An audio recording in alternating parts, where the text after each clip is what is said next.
Hello everyone, my name is Zykova Anna Yuryevna. I am English teacher of school number 17.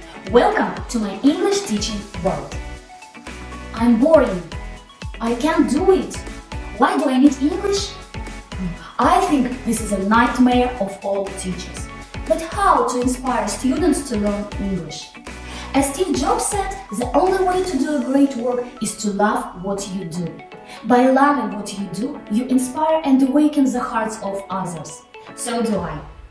I am always in search of various methods for making my classroom exciting, for motivating my students to do their best, for inspiring them by awesome role models, including myself. So I consider that a teacher must be armed every lesson.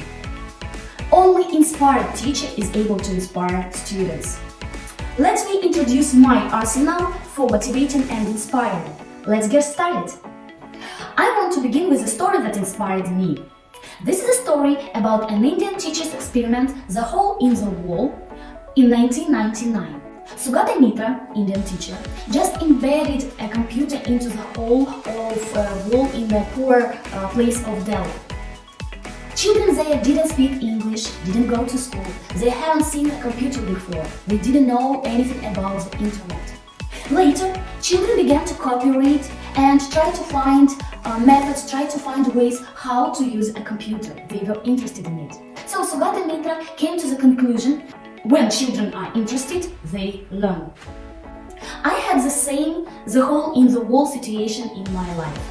I was lucky to work in China as a teacher with children who didn't speak English, they speak only Chinese. I didn't speak Chinese. And children were interested. They tried to find ways how to say me something, how to explain something, how to show something. So the first tip for inspiring and motivating students is making students interested, excited and motivated. I organize English environment during the whole lesson. Speak only English. I use all my actors' abilities to show unknown words with help of body language, with help of miming, and it works. Students not just remember the words, they also began to use my phrases in their speech. Especially it works with children from primary school. With them I also use Total Physical Response Method, TPR. This method is in coordination of movements and physical movements and language. In TPR, teacher gives commands in English with physical movements, and students respond with whole body actions.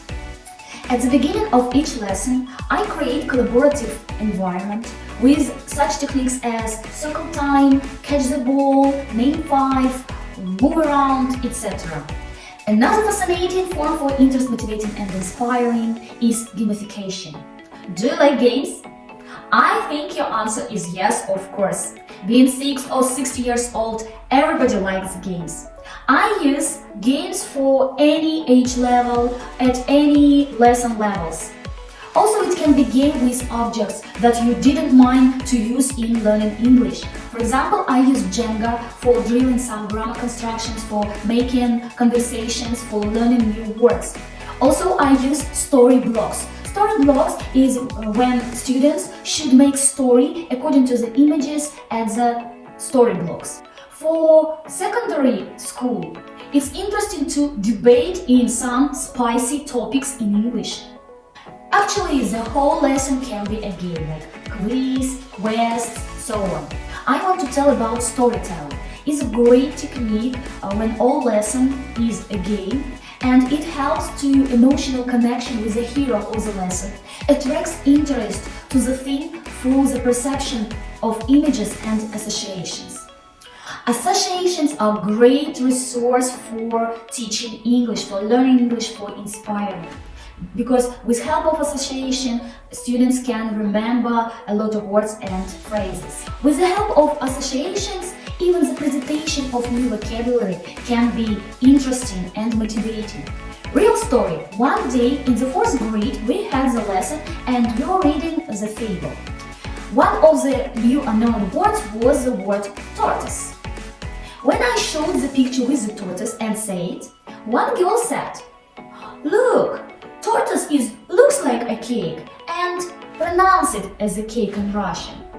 So they remember this word forever, I think.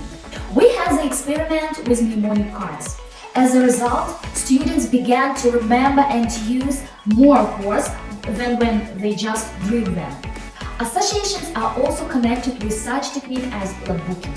With my colleagues, we create logbooks for students, and then my children also at the lessons create their logbooks for their own. It's a great way to make English fun. My students tend to remember things that they have a direct hands-on association with. Experience of using logbooks shows that it enhances critical thinking and creativity, helps in integrating subjects. For the best implementation of all my ideas into the teaching process, I need new technologies. Technology is a great way to bring inspiration into the classroom. It's time to forget about black and white pictures, about just writing on the blackboard. No. Nowadays we have new requirements to the educational process. In our school, we have interactive panels, tablets, laptops. Almost all students has got a gadget. It's an amazing way to attract students to the learning and researching. For me, new technology is an instrument for organizing group project work, for presenting interactive games such as Jeopardy, Who Wants to Be a Millionaire, quiz, etc.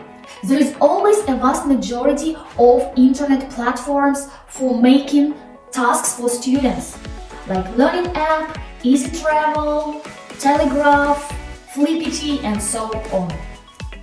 The next important point for inspiration and motivation my students to speak and learn English is encouraging.